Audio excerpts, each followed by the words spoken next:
Is there anything more frightening than an evil child? Whether it's Sid from Toy Story mutilating his playthings, Michael Myers murdering his older sister in Halloween, or Samara's vengeful ghost climbing out of a well in The Ring. The combination of children and horror has always made us deeply uncomfortable. European folklore is rife with tales of changelings, supernatural children swapped by fairies, demons or trolls for human infants. In Victorian England, many people believed children were born evil and could only be turned into decent adults through strict punishment. Even the popular children's stories of the age featured terrifying consequences for naughty children, such as The Red Shoes, in which a girl who refuses to stop wearing a pair of red shoes to church is condemned to dance to death until she begs an executioner to cut off her feet. In the early 20th century, a growing debate over the role of nature versus nurture in personality and behavior made the evil child trope more effective than ever. But what about when the concept climbs out of folk tales and morality stories and appears in real life? In 1925, 7-year-old Alsa Thompson made a shocking confession. The child told police that not only had she tried to poison the family she lived with, but she'd also already killed her previous caretaker and her 2 infant sisters. When the stunned officers asked her why she'd done these heinous acts, Elsa said only, "I guess I like to see them suffer."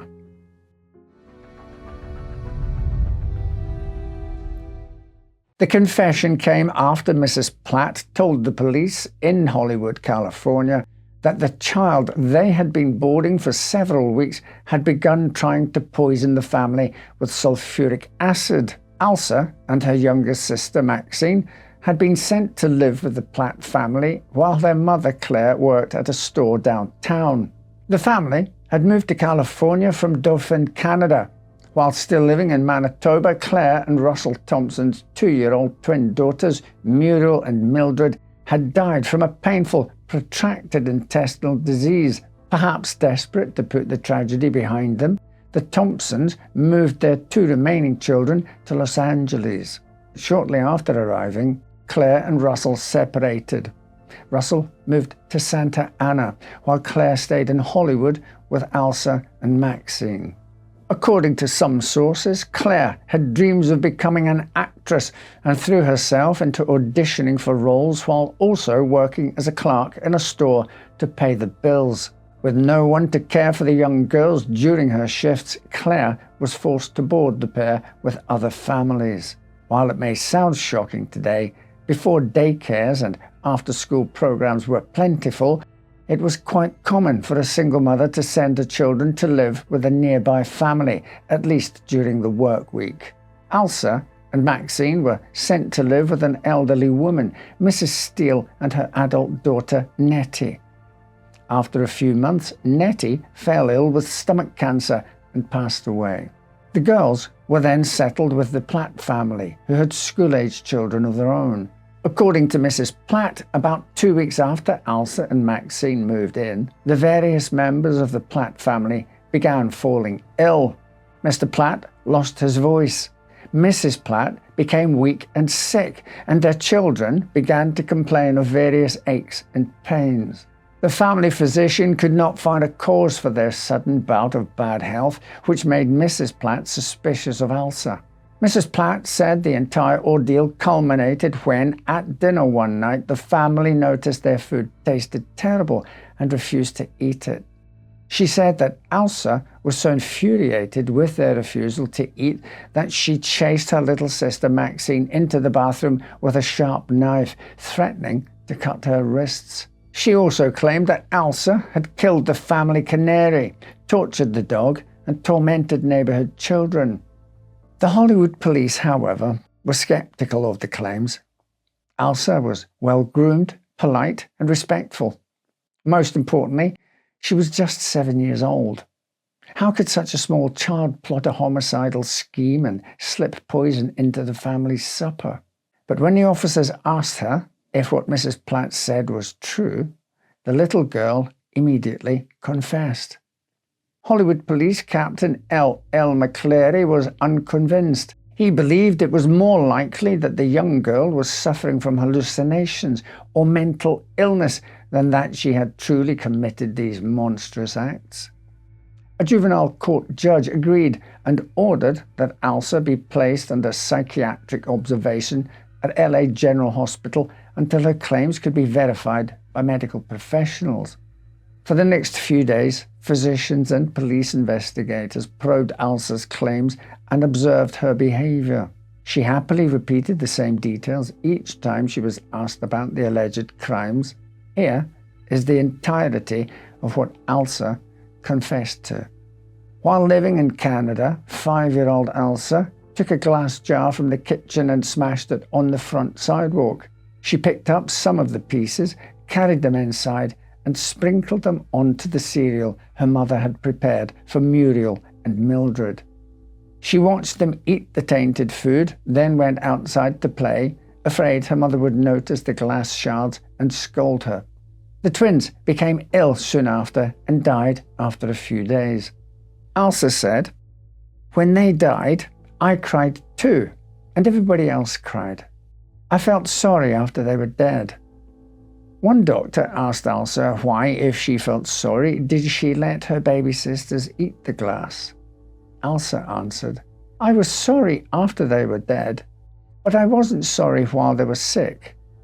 I used to hear them crying, and I wasn't sorry then." While living with Mrs. Steele, Elsa grew angry that she was being scolded for losing toys that her neighbor's daughter was stealing from her. She put ant paste in Nettie Steele's food to poison her, after which she fell ill and died, and Elsa and her sister Maxine were sent to live with the Platt family. She wasn't any happier there, so she began adding battery acid to the family's coffee and food. Everyone got sick but did not die, so she added ant paste to the food, hoping for the same effects she had achieved with Nettie Steele. Again, everybody fell terribly ill. Mrs. Platt confronted Elsa, who confessed to poisoning the family and was immediately arrested. Elsa said she got the idea for her poisons from adults who'd warned her about the dangers of different items. Her mother had once told her to never put glass in her mouth because if she swallowed any, she would die. Mrs. Steele had told her not to touch ant paste because it was poison. And a friend of Mrs. Platt had warned her never to touch the battery on the radio because it was poisonous. Despite Elsa's shocking confessions, her parents insisted she was innocent. Russell Thompson told investigators that he had never observed Elsa inflict any cruelty on animals or other children. He and Claire were certain that their twin daughters had died of a sudden summer illness and that the notion of them being fed glass shards mixed with their cereal without them noticing was preposterous. Russell said that Elsa had not even had any concept of death at that point and had not understood when they took the twins' bodies away that they were dead.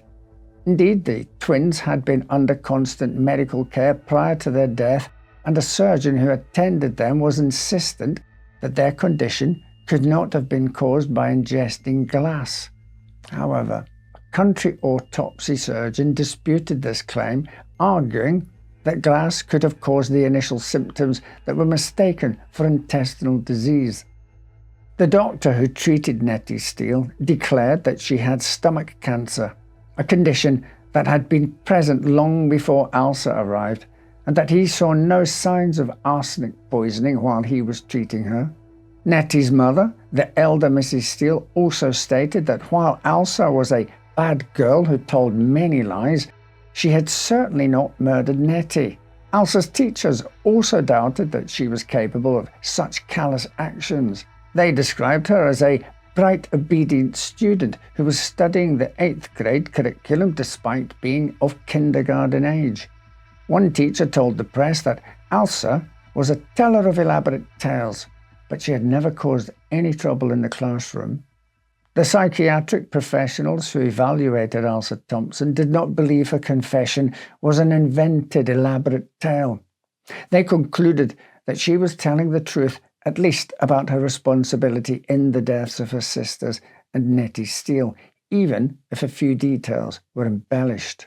One doctor said Elsa was born with too much intellect and not enough judgment, and that she had developed a murder complex. She and other witnesses were also interviewed by Chief Deputy District Attorney Byrne Fitz, who was less convinced that her story was truthful, but believed that more time was needed to determine which aspects of the tale were lies.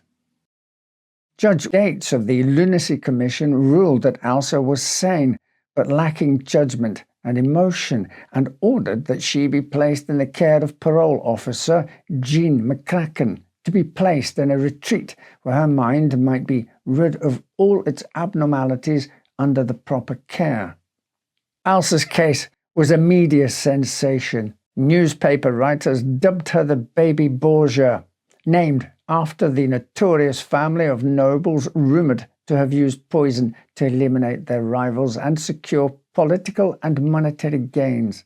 The story was all the more scandalous thanks to Russell and Claire's marital discord. Only about 1% of marriages ended in divorce in those days. Columnists speculated whether their defense of Elsa would result in a reconciliation. In retrospect, it seems clear that Elsa's home life must have impacted her behavior and supposed confession.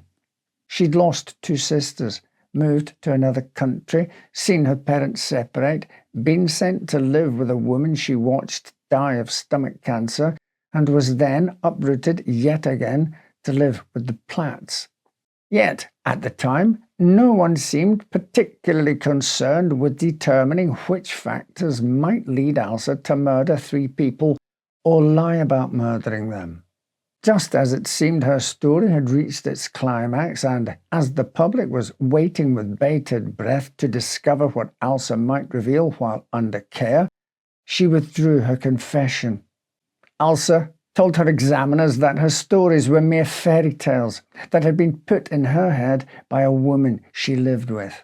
Elsa did not disclose whether that woman was her mother, Mrs. Steele, or Mrs. Platt, but was now insistent that her earlier account had been a lie. Elsa's sudden change of heart complicated her legal case, which was already divided between the Lunacy Commission and the Juvenile Court. Her case was postponed indefinitely, and prosecutors admitted it was unlikely she would ever be formally tried for the crimes she'd previously confessed to. Elsa was released into the care of her father. Had Elsa invented the story about poisoning her baby sisters and Nettie Steele? Or had the unusually bright child simply realized that without her confession, there was no evidence to convict her of murder? Perhaps the doctors who attended her dying siblings did not recognize that ingesting glass could cause symptoms similar to intestinal disease. And possibly Nettie Steele did have stomach cancer, but was hastened to death by Elsa's ant paste. And maybe Elsa's battery acid was the reason the Platt family fell ill. A local fireman had also testified that while Elsa lived with the Platts, he'd been served peaches at the house that tasted too terrible to eat. It is equally dark to contemplate Elsa's innocence. If she had not committed the acts she claimed, then which adult manipulated her into confessing? Had her mother, with her desire to become a famous actress, taught Elsa that with carefully delivered lines she could convince even medical professionals of anything she wished? Had Mrs. Platt despised her new charge so much that she convinced her she was responsible for the family's sudden poor health and the other tragedies in Elsa's short life?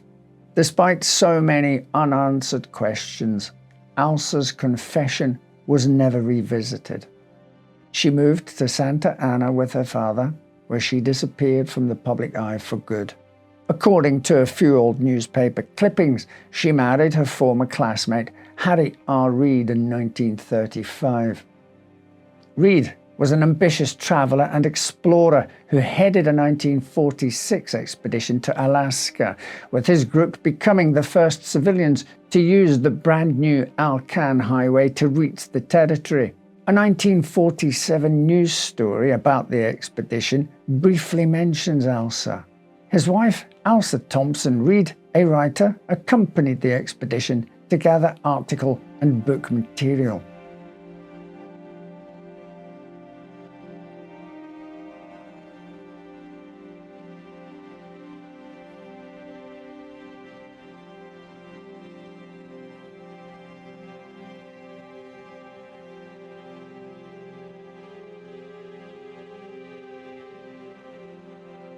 We may never know for sure whether Elsa was a tiny serial killer. Still, given that she went on to live a private, law-abiding life, it seems unlikely that she had the murder complex the psychiatrist once diagnosed her with. Indeed, it is more probable that Elsa herself was the victim of a complicated series of tragic circumstances and adult manipulation that led her to tell a story that very nearly ended with her spending the remainder of her life behind asylum walls. And yet the details Elsa offered were disturbingly specific. The way she described mixing poisons into foods, pulverizing glass on the sidewalk, and watching as her victims grew ill and died, those weren't the imaginings of a typical 7-year-old. Whether she invented them or recalled them from life, we'll never know. All we can say for certain is that when Alsa Thompson walked free, so did the truth, whatever it really was. Thank you for watching. And while I have your attention, I'd like to tell you about a new channel, Well I Never Audiobooks. We regularly get requests asking if I'd create audiobooks, and if you ask, we try to deliver. So if that sounds like something you'd be into, do give it a look. Right then, take care, and I'll see you next time with another story to make you say, well, I never.